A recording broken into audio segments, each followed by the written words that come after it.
Hello दोस्तों, फिर से आप लोगों के सामने एक नई कहानी के साथ आ गया हूँ। आज जिस कहानी को सुनाने जा रहा हूँ, इस कहानी में एक गरीब परिवार का लड़की होती है। लड़की की उम्र जो है 20 साल होता है। लड़की 20 साल का था, बल्कि जिस टाइम उस लड़की का शादी हुआ तब उसका उम्र जो है 18 साल होता है। बस महज 18 साल हुआ था कि उसके ऊपर किसी की नज़र पड़ता है। एक दुकान पर वो खड़ी थी, मेडिकल स्टोर पर। उसके ऊपर एक बहुत बड़ा पैसा वाले का लड़के का नज़र पड़ता है। वो कार से जा रहा होता है, तभी उस लड़की के बारे में सब कुछ पता कर लेता है और दूसरे ही दिन उसके घर में कुछ लोगों को भेजता है। और भेजने के बाद उस लड़के के बारे में बताया जाता है वो लड़का है, इस लड़की से शादी करना चाहता है। मानो कि इस लड़की की ज़िंदगी एकदम अचानक से रातों रात बदलने वाली थी, क्योंकि वो लड़का कोई छोटा मोटा परिवार से जुड़ा हुआ नहीं था। बहुत बड़ा परिवार से जुड़ा हुआ था, बहुत नामचीन परिवार से जुड़ा हुआ था। और लड़का भी कहीं ना कहीं अपना नाम बनाने के लिए वो बहुत ज़्यादा मेहनत कर रहा था, जिसके चलते लड़की के परिवार में लड़की का भाई और भाभी रहती है। फौरन राजी हो जाता है इस शादी को। लड़की ना चाहते हुए भी अब लड़की करे तो क्या करे, भैया और भाभी है, बाकी कोई नहीं है। इस वजह से भाभी प्रेशर देकर उस लड़की का जो शादी जो है, अपने ननद की शादी जो है, जो रिश्ता भेजा गया था उस लड़का से करवा देती है। अब वो लड़का इस लड़की को पाने के लिए कुछ पैसा भी, रकम भी चुकाता है उस लड़की की भाभी को। ये चोरी छुपे, किसी को बताया नहीं था। शादी हो जाती है और लड़की भी सोचती है चलो मुझे पाने के लिए इतना कुछ कर रहे हैं, लड़का इतना बड़े घर का बेटा है, अब मेरी ज़िंदगी बाकी बदलने वाला है। मैं बचपन से जो दुख उठाई हूँ अब उससे मुझे छुटकारा मिल जाएगा। ऐसे ही यहाँ भाभी के साथ उसका जमता नहीं था और भैया भी उसके ऊपर हाथ उठाते थे, ये भी सोचती थी वो। आखिरकार शादी हो जाती है। शादी को महज 2 साल हुआ था। 2 साल में न जाने ऐसा कुछ हो गया। एक दिन सुबह के वक्त उस लड़की के घर से, यानी पति पत्नी का जो बेडरूम होता है, उस घर से गोली चलने की आवाज़ आती है। क्योंकि बड़े लोगों का घर था, नौकर चाकर बहुत सारे थे। जैसी गोली चलने की आवाज़ आती है, सारे लोग दौड़ते हुए जाते हैं और एक नहीं 2 राउंड गोली फायर हुई थी। सारे नौकर चाकर उस बेडरूम तक जाता है और जाने के बाद बेडरूम का दरवाज़ा बंद नहीं था, खुला हुआ था। देखता है कि जो लड़की है उसके हाथ में बंदूक है और जिसको गोली चलाए वो कोई और नहीं, उसी का पति वो लड़का होता है। अब ये मंजर देखने के बाद जितने भी नौकर चाकर है सब डर जाता है, क्योंकि हाथ में पिस्टल जो थी। फौरन पुलिस को खबर दी जाती है, पुलिस आती है। पुलिस आने के बाद मौके पर उस लड़की को हिरासत में हिरासत में लेने के बाद जब उसको कोर्ट पेश होने की बारी आती, कोर्ट पेश होता है। अब कोर्ट में जब पूछा जाता है, क्योंकि लड़की की ओर से कोई वकील ही नहीं था, एक सरकारी वकील को उसके केस को दे दिया गया, जो तुम देखो।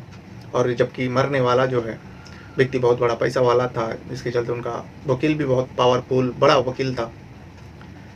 अब जज साहब को फैसला सुनाना था, वकीलों का जेरा होती है। उसके बाद जज साहब फैसला सुनाने से पहले उस लड़की को कटघरे में जो खड़ी थी उससे पूछा जाता है, क्या तुमने अपने होशो आवाज़ से इस गुनाह को किया और इस गुनाह को तुम कबूलते हो, अपने सर पर लेते हो?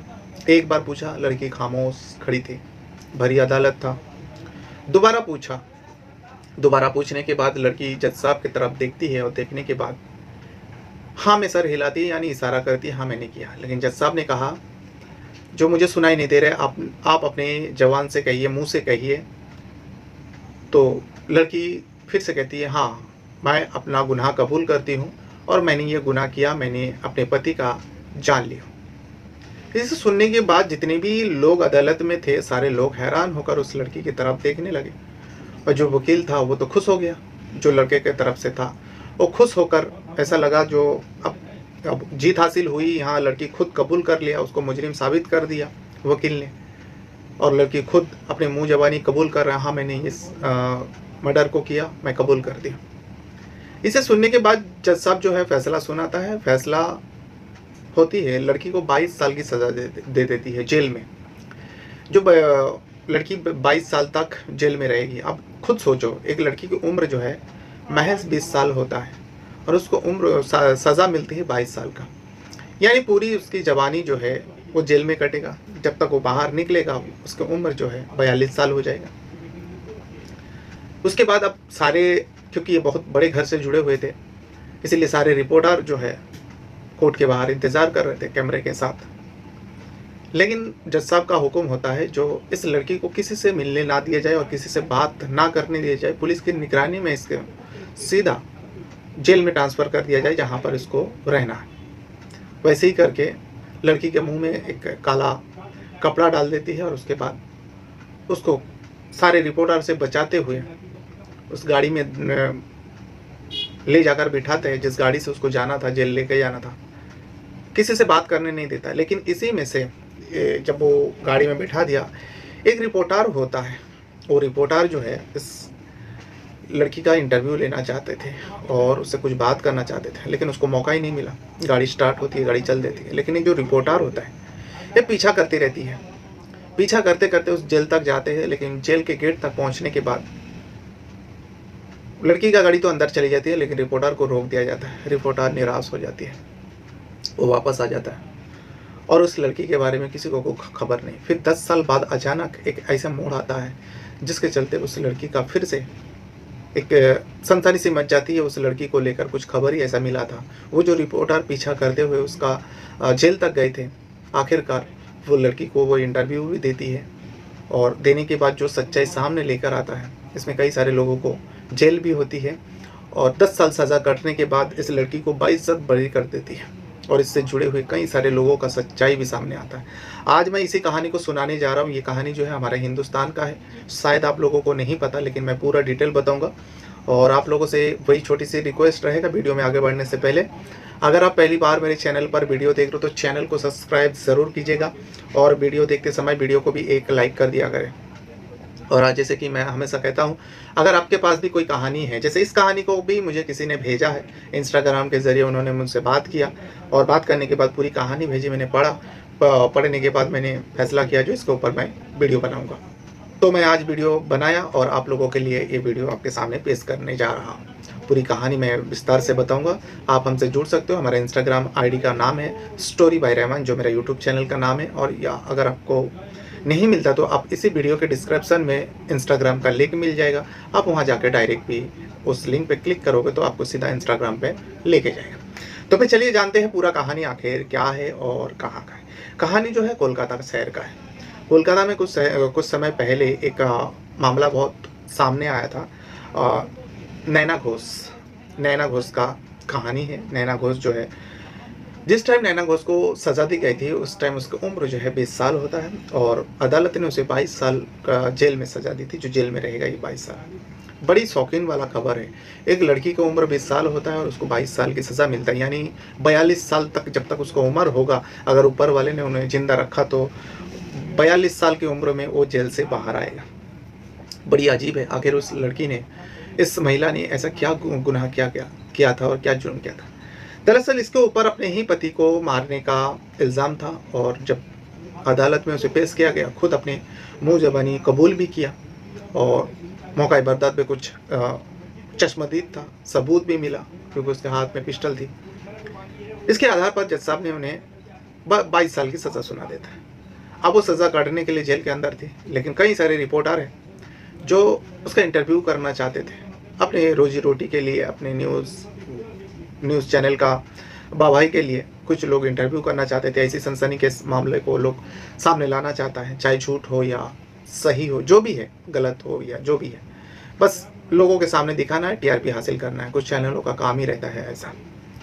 वैसे ही एक रिपोर्टर है जिसका नाम है, लड़की होता है, अंजलि नाम होता है। अंजलि जो है रिपोर्टर है, वो नए किसी चैनल के लिए काम कर रहा था। तो इस टाइम ये घटना सामने आया तो अंजलि को कहा गया, उस चैनल का एक रूल था, जब भी कोई नए चैनल को जोड़ता है रिपोर्टर के तौर पे, तो उसे कहा जाता है उस चैनल की ओर से 3 महीने के अंदर एक ऐसे सनसनीखेज मामला आपको सामने लेकर आना है, उसका खुलासा करना है, जिसके चलते न्यूज़ चैनल का नाम हो और साथ ही में उस रिपोर्टर का भी नाम हो। इस तरीके से उस न्यूज़ को आपको दिखाना होता है। अभी अंजलि नए चैनल पे जुड़ी है, बचपन से उसको शौक था रिपोर्टर बनने का। इस वजह से उसी टाइम, जिस टाइम उसने न्यूज़ चैनल को ज्वाइन किया, उसके बाद ये नैना घोष का मामला सामने आया, तो इसे इस खबर को कवरेज करने का न्यूज़ चैनल के ओर से उसे परमिशन दिया, जो इस न्यूज़ को तुम कवरेज करो और छोटी से छोटी जानकारी इसके बारे में जुटाओ और नैना घोष का कैसे भी करके तुम इंटरव्यू करो।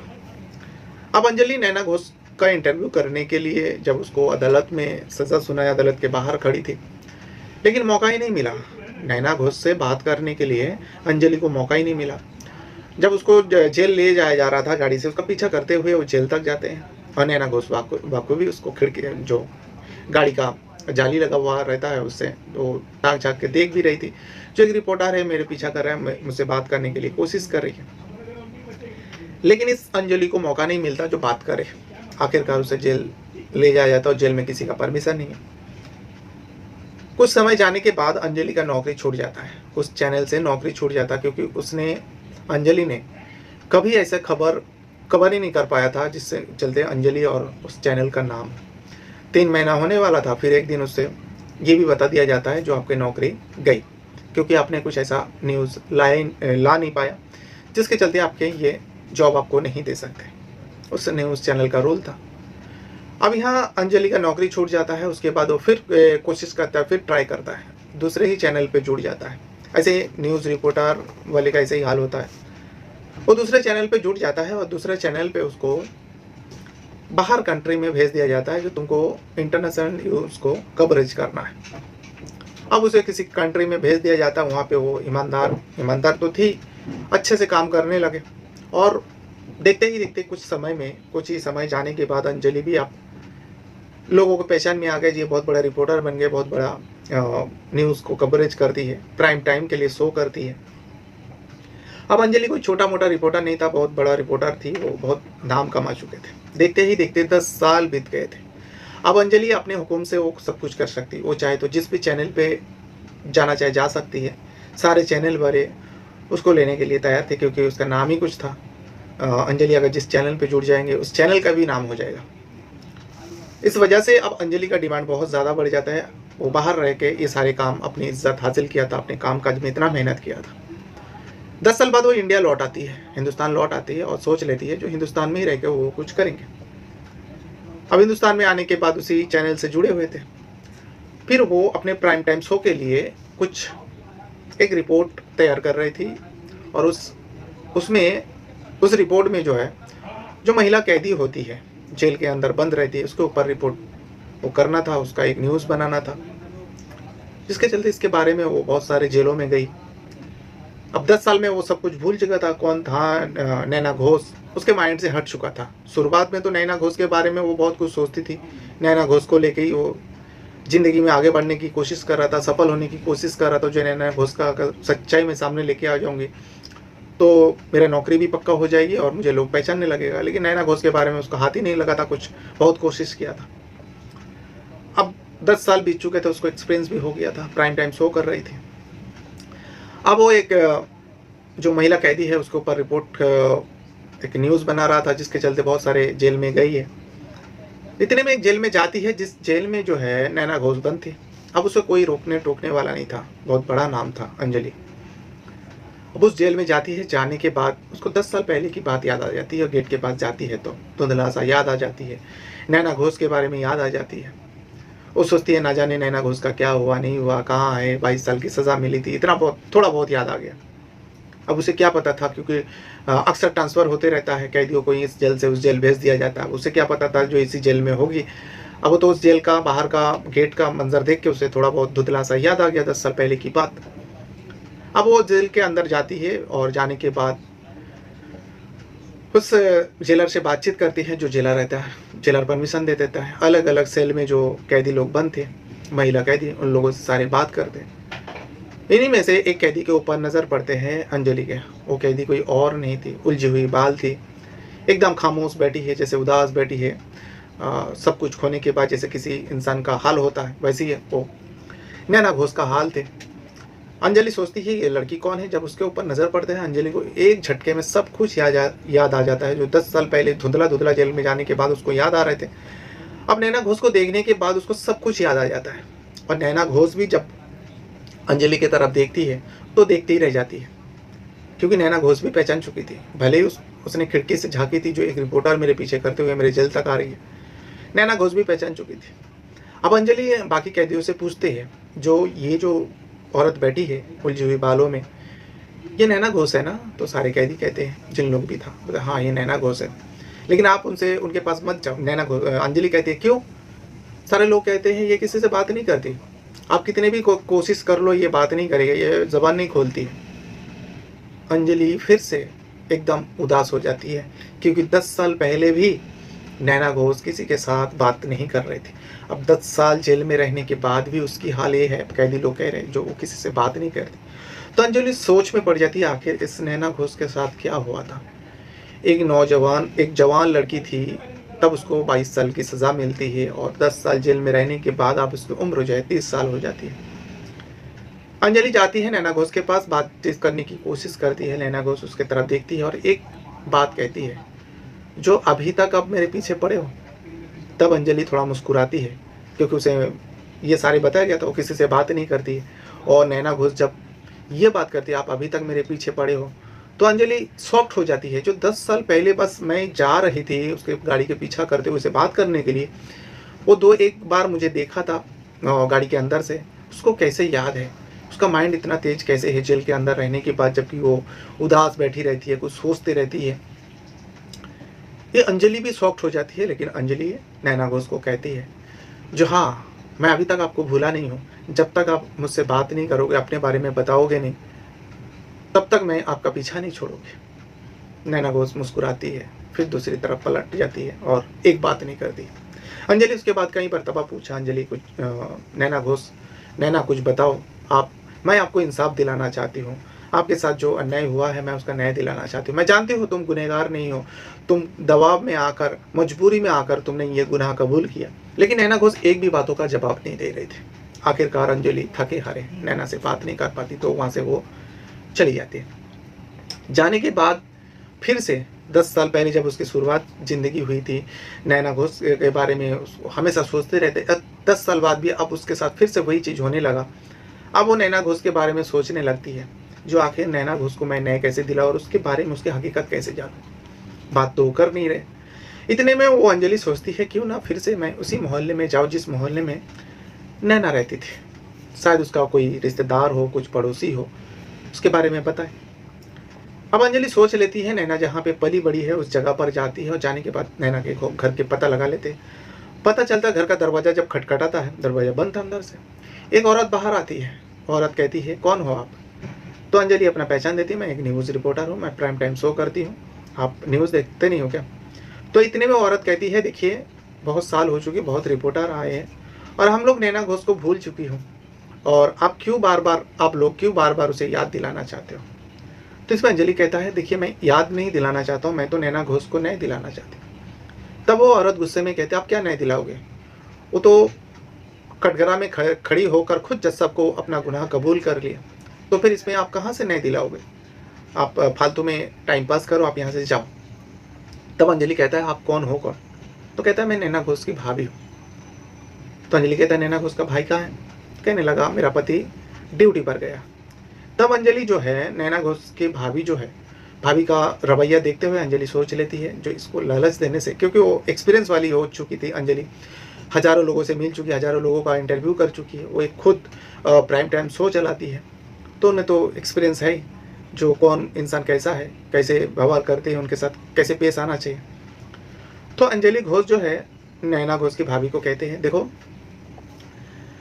कविता नाम होते हैं, कविता शर्मा को कहते हैं, देखो कविता, अगर तुम मुझे हेल्प करोगे ना, तो मैं प्राइम टाइम शो करती हूँ, मैं तुम्हें अपने शो में लेकर जाऊंगी और सारी दुनिया तुम्हें देखेगा। इसे सुनने के बाद जो कविता शर्मा होती है, नैना घोष की भाभी, वो कहती है, अच्छा ऐसा है तो ठीक है, आइए अंदर आइए, क्या पूछना है पूछिए। अब अंजलि जो है उससे कुछ सवाल करती है, वही सवाल जो सारे न्यूज़ वाले को पता था, 10 साल पहले जो हंगामा हुआ था, बेसिक से सवाल कर रहा था, और उसकी जवाब जो है नैना घोष की जो भाभी है कविता, बड़ी ही बेशर्मी से दे रहा था। यहाँ तक कि जो न्यूज़ वाले ने बताया नहीं, उससे भी ज़्यादा उबर कर बता रहा था। यानी नैना घोष का बदनामी कर रही थी वो, नैना घोष की कैरेक्टर के ऊपर कीचड़ उछल रहे थे उसकी भाभी कविता शर्मा। कहती है, जो अंजलि जी आप क्या जानते हो नैना घोष के बारे में? नैना बहुत ही बच्चलन टाइप की औरत थी, शादी से पहले ही वो बहुत सारे लड़कों के साथ उठना बैठना, इसी के चलते तो मेरा पति ने, यानी नैना घोष का भाई ने नितिन शर्मा होता है नाम, नितिन शर्मा ने, मेरा पति, उसका जल्द से जल्द शादी करवा दिया। लेकिन शादी करवाने के बाद भी वो पति के साथ रहते हुए भी अलग अलग मर्दों के साथ रिश्ता रखते थे। वो कहाँ, ऐसी औरत कहाँ बाज आने वाली है। जिसके चलते उसका पति को पता चला, पति रोकना चाहा तो एक दिन उसने ये काम कर दिया। फिर उसके बाद एकदम जज साहब के सामने अपने गुनाह भी कबूल कर लिया। वही है सच्चाई, इसके अलावा हमें कुछ पता भी नहीं, और इसके अलावा उसकी ज़िंदगी में और कुछ ऐसा हकीकत नहीं है आप जो जानना चाहते हो। कविता शर्मा ये सब कुछ बताती है, यानी कहीं ना कहीं बदनाम उसकी ज़िंदगी का जो कैरेक्टर के ऊपर कीचड़ उछलना ये सारे काम कर दिया था। अंजलि को सुनाया, अंजलि सोचने के बाद ये सारी बात तो उसको पता ही था, सारे न्यूज़ वाले थोड़ा थोड़ा करके दिखाया था, बदनामी फैलाया था। जब उसने गुनाह कबूल कर लिया और ज़्यादा नैना घोष का बदनामी किया था।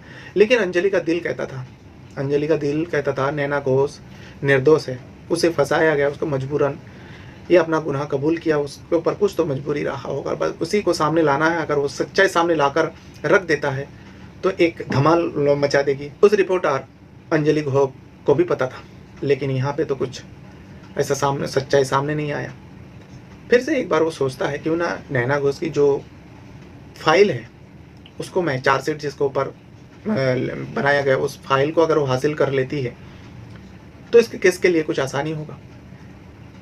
जब उस फाइल को जेलर से मांगा गया तो जेलर सीधा इनकार कर दिया। भले ही ये प्राइम टाइम का एक रिपोर्ट करती हो, बड़े न्यूज़ एंकर बन चुकी है, लेकिन वो जेलर ने मना कर देता, नहीं ऐसा कोई किसी का भी हम लोग पर्सनल चीज़ नहीं दे सकते। तो यहाँ अंजलि का भी सोर्स बहुत बड़ा बना था, किसी छोटा मोटा नेता के ज़रिए अंजलि नैना घोष का जो फाइल है वो अपने हासिल कर लेती है। पूरा फाइल को वो स्टडी करते हैं 2-3 दिन तक। जो चार्जशीट में दाखिल किया गया, जो उसमें लिखाया गया है नैना घोष जेल आने के बाद उसकी बचपन से लेकर सब कुछ जो न्यूज़ में दिखाया गया वही सारी चीज़ उस फाइल के अंदर है। उसने गुनाह कबूल किया ये भी लिखा हुआ था। और उसमें एक शौकीन खबर ये थी अंजलि के लिए, अंजलि को ये पता नहीं था, जो नैना घोष जेल के अंदर आने के बाद 9 महीना या 8 महीना गुजर जाने के बाद 8 महीना गुजर जाने के बाद नैना घोष जुड़वा बच्चे को जन्म देती है। अब इसे अंजलि को शौक लगा, जब उस फाइल में लिखा हुआ, फिर से वो कोशिश करता है जेल जाने का और नैना घोष से बात करने का, लेकिन जेलर इनकार कर देते हैं, जो नहीं आप उनसे बात नहीं कर सकते हो। लेकिन फिर उस अंजलि का सोर्स के ज़रिए आखिरकार परमिशन मिलता है और नैना घोष को उस सेल का चाबी दे दी जाती है जिस सेल में नैना घोष रहती है। अंजलि को दे दिया जाता है। अंजलि उस सेल में जाती है, नैना घोष के पास बैठती है, बातें करती है। और अब वो अंजलि जो है नैना घोष से बात उगलने के लिए ये कहती है, अच्छा चलो तुम मुझे कुछ मत बताओ, मैं जानती हूँ तुम कुछ बताने नहीं चाहती हो, लेकिन तुम्हारा दिल नहीं करती है तो, क्योंकि अंजलि भी शादीशुदा थी, बाल बच्चे वाली थी, वो उसके भी बच्चे थे। इसीलिए अंजलि कहता है देखो मेरा भी बच्चा है, मेरा भी 2 बच्चे हैं, एक बेटा एक बेटी है, और तुम्हारा भी तो 2 बच्चे हैं, तुमने जिसको जन्म दिया है। क्या तुम्हारा मन नहीं करता उन लोगों से प्यार करने का? बच्चे लोगों, भले ही दुनिया वाले से तुम्हारा नफरत है, तुम किसी को कुछ बताना नहीं चाहती, लेकिन अपने बच्चे से क्या दुश्मनी है? बच्चे को तो प्यार कर सकते हो, बच्चे छोटे हैं, अभी तुमको बच्चे को प्यार करना चाहिए, बच्चे को प्यार की ज़रूरत है माँ की। ये सारी भावुक वाली बातें जो है अंजलि नैना घोष के सामने करती है। तब नैना घोष का आंख भर आती है। अंजलि सब कुछ देख रहे थे। अब नैना घोष अंजलि को कहते हैं जो आप क्या चाहते हो, क्या जानना चाहते हो? अंजलि कहती है मैं सब कुछ जानना चाहती हूँ जो तुम नहीं बताना चाहती हो, वो सब कुछ मैं जानना चाहती हूँ, मैं तुम्हें न्याय दिलाऊंगी, ये मेरा वादा है, ये मेरा प्रॉमिस कर लेती है नैना घोष। नैना घोष हंसती है और कहती है मेरा आज़ादी का छोड़िए, हाँ अगर आपको जानना है, आप इतने पीछे पड़े हो 10 सालों से, कोई ऐसा लोग नहीं है, कोई ऐसे रिपोर्टर नहीं है, सारे लोग मेरे बदनामी कर रहा है, लेकिन आप ऐसे हो 10 सालों से आप मेरे पीछे पड़े हो। चलिए मैं आपको आज सच्चाई बता देती हूँ। सच्चाई जानने के बाद आप भी मुझसे नफरत करोगे, फिर दोबारा आप लौट कर इस जेल में नहीं आओगे। अंजलि कहता है नहीं, ऐसा कभी नहीं होगा। अब नैना घोष सच्चाई का बयान करने के लिए तैयार होती है। नैना घोष अब अंजलि को धीरे धीरे एक एक बात बताती है। नैना घोष कहती है जो मेरे माता पिता बहुत गरीब थे और हम दोनों भाई बहन हैं। बचपन से ही जो है भाई को बहुत ज़्यादा प्यार मिला, भाई की हर डिमांड पूरी कर दिया जाता है, जैसे कि ऐसे अमूमन होता ही है, बेटे को ज़्यादा प्यार करता है और बेटे को ही सब लोग चाहते हैं। नैना भी उसी में से एक लड़की थी जो उसको हर डिमांड नहीं पूरी की जाती थी। लेकिन कुछ समय धीरे धीरे समय बीता, दिन बीता, भाई बहन स्कूल जाने लगे, लेकिन लड़की होने की वजह से नैना जो है उसका डिमांड पूरी नहीं कर पाते थे माँ बाप, और चाहते भी तो नहीं करते थे क्योंकि सारे डिमांड जो है उसके भाई के पूरा होता था। वैसे करके चल रहा था। फिर कुछ समय जाने के बाद अचानक एक दिन हार्ट अटैक से नैना घोष की माँ की मौत हो जाता है। अब माँ की मौत हो जाने, अब नैना जो है अकेली पड़ जाती है उस घर में। अब उस घर में 2 मर्द रह जाता है। बस धीरे धीरे यूँ ही समय चल रहा था। लेकिन माँ गुजर जाने के बाद सारे घर का कामकाज जो है अब नैना घोष को ही करना पड़ता था। उस टाइम उसकी उम्र जो है 12 साल होती। 12 साल की लड़की स्कूल कर रही थी। अब उसे घर का कामकाज इतना नहीं आता था, और पिता भी बीमार रहने लगा। माँ मर जाने के बाद माँ की चिंता करते करते, यानी अपने पत्नी का चिंता करते करते पिता भी बीमार रहने लगा। और एक दिन ऐसा भी आता है जिस दिन पिता का भी मौत हो जाता है। अब पिता के मौत हो जाने के बाद जो है नैना घोष अब पढ़ाई छोड़ देते हैं। पढ़ाई छोड़ने के बाद वो अब घर का कामकाज करने लगते हैं। एक भाई है, पढ़ाई कर रहा था उस टाइम। नितिन शर्मा जो है भाई है, वो पढ़ाई कर रहा था। फिर घर का कामकाज नैना घोष सब कुछ संभाल लेते थे। उस टाइम नैना शर्मा ही थी, क्योंकि शादी के बाद उसका सरनेम चेंज हुआ था, नैना घोष हुआ था। उस टाइम नैना जो है शर्मा ही थी। नैना शर्मा अब घर का कामकाज करती। जो काम नहीं आता पड़ोसी में जो आंटी वगैरह रहते थे, औरतें रहते थे, उन लोगों से पूछ लिया करते थे। अब यही सब सिलसिला चल रहा था। लेकिन इसी बीच पड़ोस में ही रहने वाला एक लड़का जो है नैना शर्मा को छेड़ा करते थे। उसके घर में जब भी कुछ काम के लिए जाते थे वह अजीब निगाहों में देखते थे। लेकिन नैना शर्मा को ये सब पता नहीं चला। 12-13 साल की लड़की थी। अब वो लड़का जो है बड़े घर का लड़का था, अक्सर उस नैना शर्मा को टच किया करता था, और इधर छूता था उधर छूता था, यही सब चल रहा था। अब नैना शर्मा को पता नहीं चलता ये जानबूझकर छूता है या कुछ, लेकिन उसे अजीब लगता था ये सब। उस लड़के का छूना उसे अजीब लगता था। एक दिन ऐसे ही कुछ टच कर रहा होता है, उस लड़के का माँ उस घर में आ जाते हैं, और ऐसा मंजर को जब देखता है वो भड़क जाती है। भड़क जाने के बाद नैना शर्मा को वहाँ से धक्का मारकर घर से निकाल देते और चिल्लाम चिल्ली करने लगते। आसपास के लोग जमा हो जाते, जो क्या हुआ। तो उस लड़के का माँ ने नैना के ऊपर सारे दोष दे दिया। नैना शर्मा मेरे घर में आता है और मेरे लड़का के साथ ऐसा गलत हरकत कर रहे थे। अब ये नैना शर्मा खुद उसके घर में गई हुई थी, लेकिन उसके ऊपर बदनामी दे देते। सारे लोग अब थू करने लगे। इस बात को जो है नितिन शर्मा को भी बताया गया, नैना शर्मा का भाई, जो तुम्हारी बहन के ऊपर लगाम दो। वो पड़ोसियों के घर में जाते हैं और उन सारे लड़कों से वो ऐसी हरकतें कर रहे हैं। अब नितिन शर्मा भाई होकर बहुत ज़्यादा गुस्सा होता है, बहुत ज़्यादा नाराज़ होता है। पड़ोसियों का कहना सुनने के बाद वो भी अपनी बहन का बहन के ऊपर भरोसा नहीं करता है। बहन को उस दिन बहुत मारा पीटा, और पड़ोसी बहुत खुश होता है जो नितिन शर्मा अपनी बहन नैना शर्मा को बहुत धुलाई किया इस बारे में। उसके बाद नैना शर्मा का घर से निकलना बंद हो जाता है, वो घर के अंदर ही रह जाती है। इसी बीच अचानक एक दिन नितिन शर्मा जो है एक लड़की से शादी करके वो घर आ जाते हैं, और आने के बाद नैना शर्मा को कहता है ये तेरा भाभी है। और नैना शर्मा कहते हैं भाई आपने शादी कर लिया, मुझे बुलाया भी नहीं और मुझे बताया भी नहीं। तो इसमें नितिन कहता है मैं ये शादी कोई शौक से नहीं किया हूँ, क्योंकि नितिन शर्मा उससे प्यार करता था, और मैं ये शादी, वो अभी बहन के ऊपर प्रेशर देगा, मैं ये शादी शौक से नहीं किया हूँ, तेरी वजह से किया हूँ। तुझे तो घर का काम काज आते नहीं, तो तुझ पर लगाम कसने के लिए, तुझ पर नज़र रखने के लिए मैं तेरे भाभी को लेकर आया हूँ, जो कविता शर्मा होता है, और ये तेरे ऊपर निगरानी करेगा। कविता शर्मा जो है बहुत ही गलत घटिया किस्म की औरत थी। अब वो तीन जो नैना है सोचता है चलो जो हुआ हुआ, अब इस घर में 2 औरत हो जाती है। अब उसे टाइम पास करने के लिए भाभी जो आ गई थी, लेकिन भाभी की असलियत नैना शर्मा को कहाँ पता था। अब नैना शर्मा के ऊपर जो कविता शर्मा होता है प्रेशर देने लगे, और उसे हर काम कराते थे, ये करना वो करना, यहाँ तक कि अपने पहने हुए कपड़े भी धुलाते थे। कविता शर्मा अपने बदन के कपड़े भी उस नैना शर्मा से धुलाते थे, ननद से। वही सब चल रहा था। अब नैना शर्मा भी सब कुछ करते थे, जो मुझे अगर रहना है तो करना ही। एक दिन कुछ काम के लिए कविता शर्मा जो है अपने ननद को कहती है जाओ मेडिकल में जाओ, ये दवा लेकर आओ। कुछ तबीयत खराब थी, वो दवा लेने के लिए मेडिकल में जाती है, और मेडिकल बाजार में होती है। बाजार में खड़ी थी मेडिकल स्टोर पे। इतने में एक 4 व्हीलर गाड़ी वहाँ से गुजर रहा था, और 4 व्हीलर गाड़ी चलाने वाले एक बहुत पैसा वाला का परिवार का लड़का होता है। पर वो लड़का जो है नैना को जब देखता है, देखने के बाद उसका नाम है रंजन घोष। रंजन घोष जो है एक छोटा मोटा नेता था, माँ बाप बहुत पैसा वाला था, पैसा वाले का बेटा था। वो नेता लीडर बनने की कोशिश कर रहा था। तो राजन घोष का जो है नज़र उस नैना शर्मा के ऊपर पड़ता है। नैना शर्मा को देखते ही वो पसंद कर लेता है। उसके बारे में, उसके जो भी चिला चपटा है उसके बारे में पता करने की कोशिश कर दो। दोनों चिला चपटा पता करने के बाद राजन घोष को बताता है जो वो नैना शर्मा है। नैना शर्मा के घर में कोई नहीं, माँ बाप के मौत हो चुका है। नैना शर्मा घर में रहती है और उसका एक भाई है नितिन शर्मा और उसका भाभी है कविता शर्मा। तो राजन घोष जो है दूसरे ही दिन चिला चपटा के साथ नैना शर्मा के घर पहुंच जाता है। नैना घर पर मौजूद थी, कविता शर्मा घर पर मौजूद थी और कविता शर्मा कहीं ना कहीं राजन शर्मा के बारे में जानते थे। पैसा वाले का लड़का है और नेता बनने की कोशिश कर रहा है, छोटा मोटा नेता भी है, पहुंच भी है थोड़ा बहुत, इसलिए कविता शर्मा जो है जानती थी उसे। जैसे ही वो राजन घोष को देखता है, घर में जगह देता है, घर में बुलाता है, बिठाता है। अब राजन घोष जो है डायरेक्टली बात करता है कविता से, भाभी भाभी करके, जो भाभी ये आपका जो ननद है नैना शर्मा, ये मुझे बहुत पसंद है, मैं इससे शादी करना चाहता हूँ। इसे सुनने के बाद कविता शर्मा तो बहुत खुश हो जाता है। नैना शर्मा को बाहर बुलाती है और बुलाने के बाद ये कहता है, देखो इन्हें तो तुम जानते ही हो, राजन जी है और राजन जी तुम्हें पसंद करते, तुमसे शादी करना चाहता है। नैना घोष खामोश रहती है, कुछ नहीं कहती है। जो भाई रहते हुए भाभी कैसे मेरा फैसला कर सकती है और भाभी कैसे कैसे मुझे किसी को दिखा सकता है।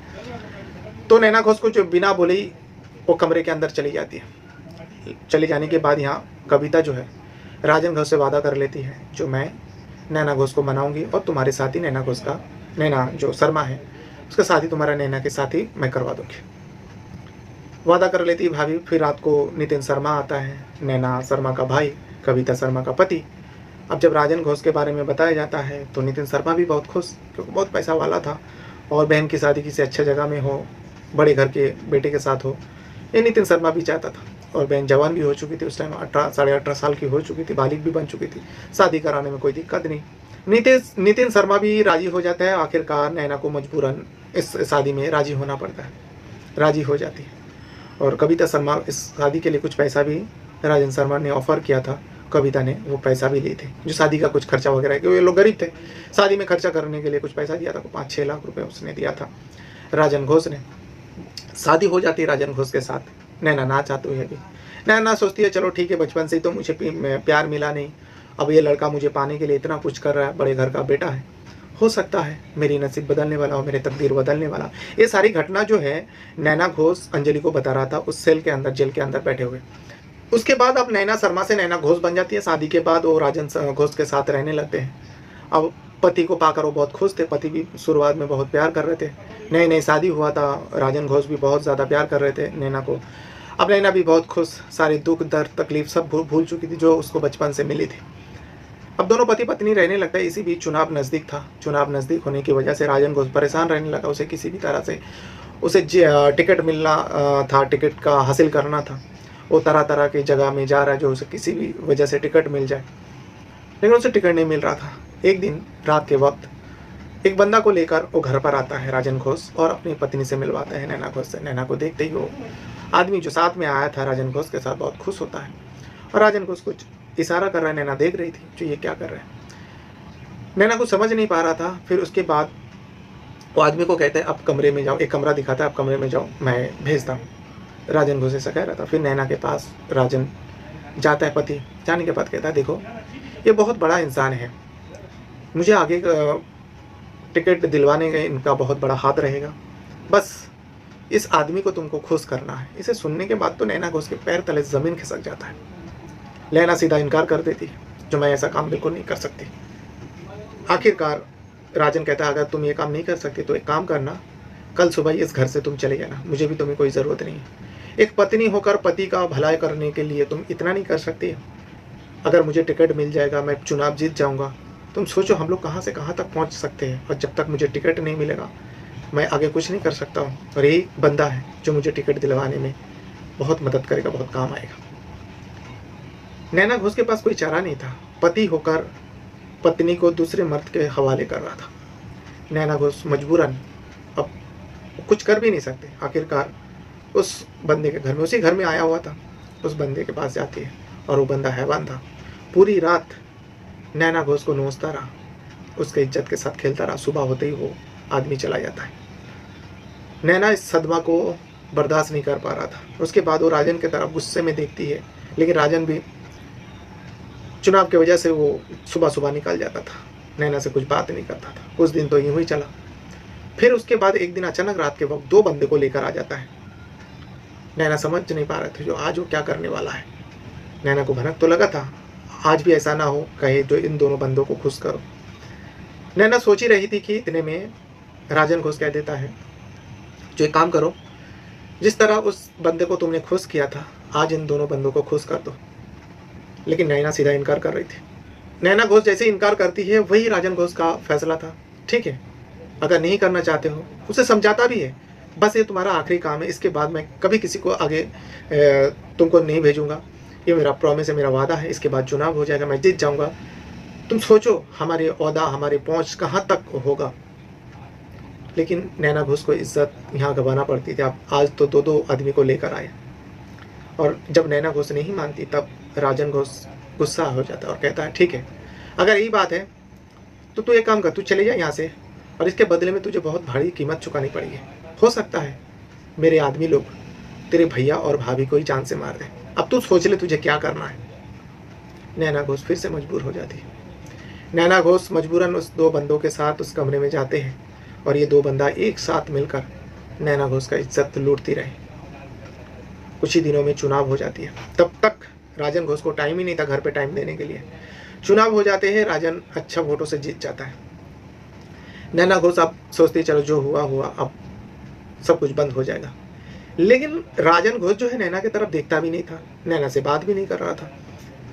उसके बाद नैना सोचती है क्यों मेरा पति मुझसे दूर दूर भाग रहा है। नैना जितना करीब आने की कोशिश करता, राजन उतना दूर भागता। फिर एक दिन नैना ने राजन से पूछ लिया, आखिर इसमें मेरा गलती क्या है, तुम मुझसे क्यों दूर दूर भागे हो। तो इसमें राजन का जवाब होता है, देख तुझे किसी ने इस्तेमाल किया है, एक नहीं तीन तीन बंदों ने इस्तेमाल किया है, और किसी बंदे ने अगर कोई औरत को औरत को हाथ लगाए, उसके इज्जत के साथ खेले, मैं उसके साथ कैसे रह सकता हूँ। इसमें नैना कहती है, इसमें मेरा क्या गलती है, मैं तो आपके कहने पर ही गई हूँ, मैं तो मना करती रही, लेकिन आपने कहाँ सुना। आप मेरे साथ ऐसा कैसे कर सकते हो, मुझसे दूर कैसे जा सकते हो, मैं आपकी पत्नी हूँ। राजन घोष किसी बात को नहीं मानता। राजन घोष इस सारी बात को इनकार कर देता है और कह देता है, एक काम कर, मेरे कहने पर तूने ये सारे काम किया ना, मैं तुझे एक काम और देता हूँ, मुझे छोड़ने के लिए तुझे कुछ पैसा देता हूँ, ये सारे पैसा ले और तू किसी गांव में चला जा और वहाँ जाकर अपनी ज़िंदगी जीने लग, तुझे पैसे की कोई कमी नहीं होगा। इसे सुनने के बाद नैना तो एकदम गुस्से में लाल हो जाती है और भड़क उठती है। भड़क उठने के बाद दोनों के बीच में नैना जो है अब राजन घोष को ऊपर गाली गलौज करने लगे, हाथ उठाने लगे, मारने गए। तो इसमें राजन घोष भी उसे फटकार मारते हैं, और मारने के बाद वो कुछ तैयारी होकर जाने लगते। तभी जो है नैना घोष बहुत ज़्यादा गुस्से में था। नैना घोष जब उसके ऊपर हाथ उठाते, वहीं पास में बंदूक पड़ी हुई थी, वो बंदूक उठा लेते हैं। बंदूक उठाने के बाद राजन की तरफ एकदम टांग देते हैं। तब जो है राजन घोष हंसता है और कहता है, अरे तू क्या मुझ पर गोली चलाने वाली है क्या, तो गोली चलाने के लिए हिम्मत होनी चाहिए। नैना घोष बहुत ज़्यादा गुस्से में था अपने पति के ऊपर, और जैसे ये बात राजन घोष कहता है, जो गोली चलाने के लिए हिम्मत की ज़रूरत है तो तुझसे नहीं होगा, नैना घोष उसी वक्त टिगर दबा देता है। पिस्टल लोड था, गोली चलती है, एक नहीं 2 बार फायर करता है। सीधा राजन को लगता है, राजन जमीन पर गिर जाता है, मौके पर मौत हो जाता है। एकदम नज़दीक से जो फायर हो रहा था वो राजन का ही बंदूक था। ज़मीन पर गिरता है, नौकर चाकर सारे लोग आता है, मौके पर देखता है, नैना घोष को पुलिस को खबर दी जाए, हिरासत में ले लेता है। नैना घोष का ये कहानी नैना घोष पूरे अंजलि को, रिपोर्टर अंजलि को बता देता है। इसे सुनने के बाद अंजलि भी रोने लगती है, भावुक हो जाती है। अब अंजलि को जानना था, ये जो 2 बच्चे हैं, जुड़वा बच्चे को पैदा दिया, ये बच्चा किसका है। जब उसके साथ रेप हुआ, नैना के कहने के मुताबिक राजन घोष ने, उसका पति ने करीब साल भर उसको छुआ भी नहीं। साल भर से जब छुआ नहीं तो जेल में आने के बाद 8 से 9 महीने के अंदर एक जुड़वा बच्चे को पैदा दिया, तो बच्चा किसका है। अब नैना घोष अंजलि जो है रिपोर्टर होने की वजह से उसका पहुंच था। जिस अनाथ आश्रम में नैना घोष का बच्चा को रखा गया था देख रेख करने के लिए, उस अनाथ आश्रम में पहुंचता है और उसका DNA टेस्ट कराने का सोचता है। दोनों बच्चों का सैंपल लिया जाता है।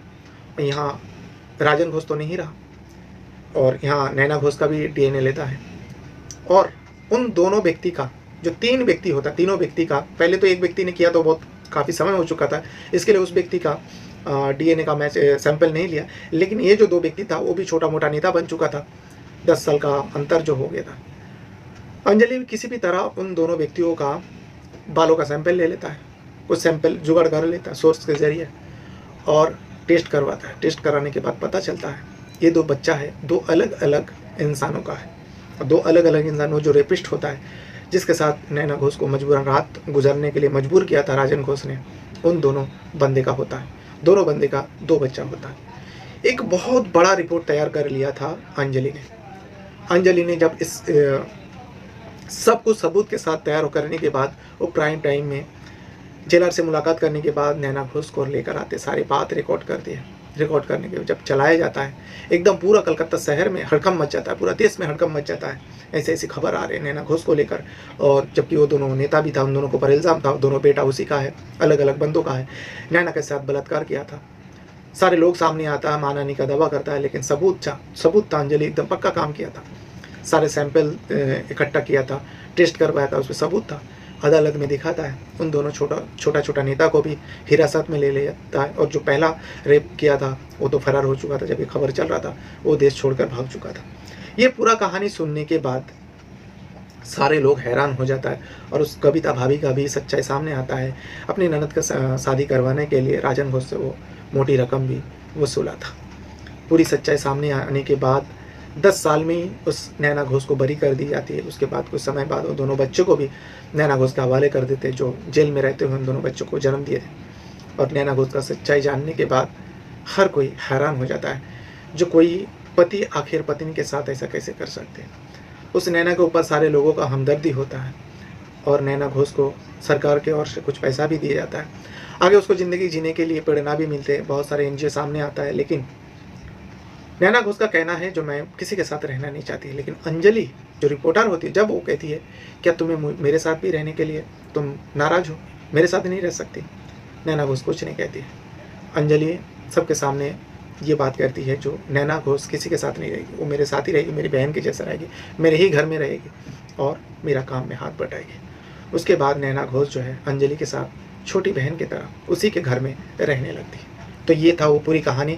आपको ये इस कहानी के बारे में अगर कुछ कहना है, कुछ बताना है, तो वीडियो के कमेंट बॉक्स में आप ज़रूर बता सकते हो। अपने साथ साथ अपना परिवार का भी बहुत ज़्यादा ख्याल रखिएगा, और इस वीडियो को देखने के लिए आपका बहुत बहुत धन्यवाद करता हूँ। Thank you very much.